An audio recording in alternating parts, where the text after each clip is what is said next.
cement wall that frequently came tumbling down on helpless quarterbacks.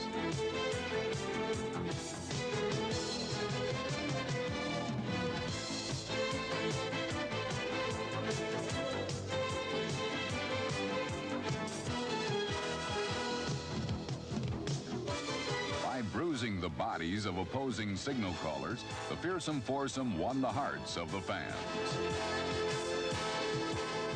While defense was the Rams' strength in the 60s, the offense wasn't just another pretty face.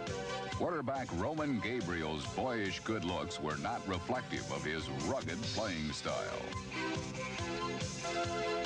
Gabriel earned the league's MVP award in 1969 with the help of linemen like Charlie Cowan and Tom Mack and receiver Jack Snow, number 84.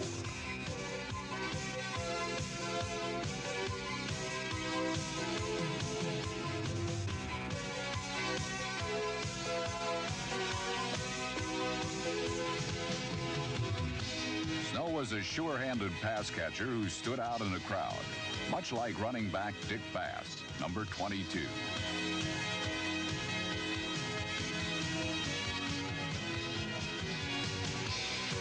Bass's jitterbug running style was not reminiscent of the members of the bull elephant backfield.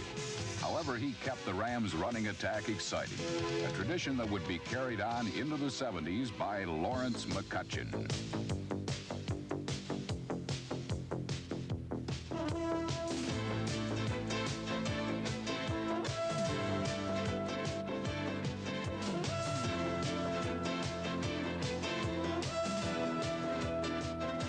Running McCutcheon gained a team record 6,186 yards during his 8-year career. Quarterback John Hadle played only 2 seasons, but it was long enough to earn the NFC Player of the Year award in 1973.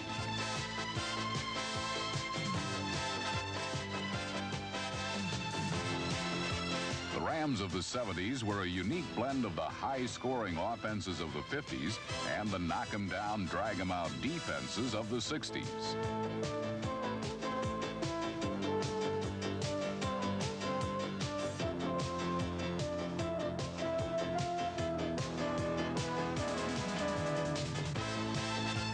Brooks, Jim Youngblood, and Jack Youngblood, number 85, were just a few of the defensive standouts in the most successful decade in Ram history. Los Angeles won 7 consecutive division titles in the 70s, and in 1979 earned a trip to Super Bowl 14. From the gridiron to the soundstage. Now, another who made the transition is Fred Dryer, the star of TV's Hunter. During his playing days, he established a reputation as an incurable ham. But from his defensive end position, Fred was tough enough to joust with the NFL's best offensive linemen.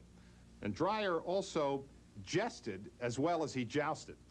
He saw the NFL as a crazy circus, and in it, he played the dual roles of strongman and clown. You've got to learn to loosen up. Be positive. Think Super Bowl. Look, have you ever seen the Super Bowl rings in the past? They're unbelievable, the size of telephones. Number 89 Fred Dryer may have been a joker, but when he broke into pro ball with the New York Giants in 1969, a combination of determination and speed marked this card as a pass-rushing ace. But in New York, number 89 was afraid of getting lost in the crowd.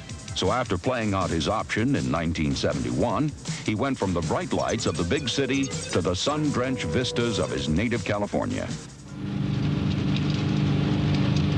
New York bugs me because everything is vertical in New York. LA is horizontal. I'm a horizontal person. Why New York? I mean, why would a person want to be in New York? I'd be in New York City and I was constantly looking around. People thought I was looking for cabs. I'm looking for open spaces. You know, it's like walking in a maze and Monopoly set. You know, you're always wanting the Park Place.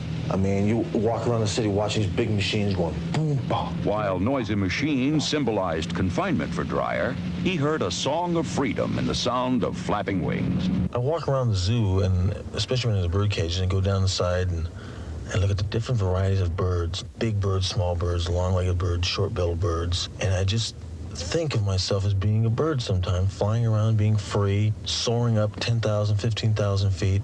And all of a sudden I realize I am a bird. Oh, I just go crazy because I love birds. I want to be a bird. Dreyer was a rare bird in his own right, and whether he was soaring along Pacific sands or flying past offensive linemen, he saw his world as one giant cuckoo's nest. I like to have fun on the field. I like to have fun off the field. I'm not two different people on the field. I'm the same person on and off the field. Dreyer's lighthearted approach to pro football belied his flair for laying a heavy hand on quarterbacks. In 1973, Dreyer set an NFL record by registering 2 safeties in a single game against Green Bay. Dreyer's playing style was similar to his lifestyle. He avoided being tied down by staying on the move. I always thought that the least amount of contact you made between where you were and where the ball was, the better off you were. If you got hooked up with blocks, you weren't much good. The biggest asset that I thought I had was my ability to cover the field. And I used to love sprinting and running by guys, getting to wherever the ball was. Despite his love for running down opponents, there were times when this free-spirited sprinter found it hard to get out of the starting blocks. Sometimes you just don't feel like playing. Maybe it was my inner psyche or spirit saying that we just don't want to do this today. But I had definite times when I just literally was like a fish out of water with a football suit on the sideline and almost falling asleep. Nothing, the crowd, the coaches, the fact that there was this large black fellow running at me did not do anything to me, except when I saw the faces of these other psychotic individuals I worked with and realized that, okay, we're going to do this, aren't we? Although Dreyer was light for a defensive end, he lasted 13 seasons by stretching himself to the limit on every play. A 2-time Pro Bowl selection, he won the admiration of foes and teammates. But as a Maverick, Fred Dreyer always found it hard to win the respect of authority figures, especially his final head coach, Ray Malavasi. I always thought that he was looking to replace me.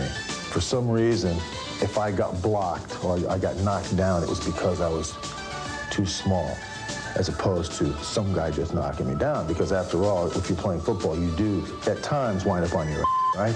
And I look back on it now, I realize that if it hadn't been for that type of thing bleeding through my whole career, I probably wouldn't have pushed myself as hard as I did. And I realized that that wasn't my problem, it was their problem. It helped me more so than it did go against me, because the end result was I played well, which was the only thing they couldn't take away from me, was to play well.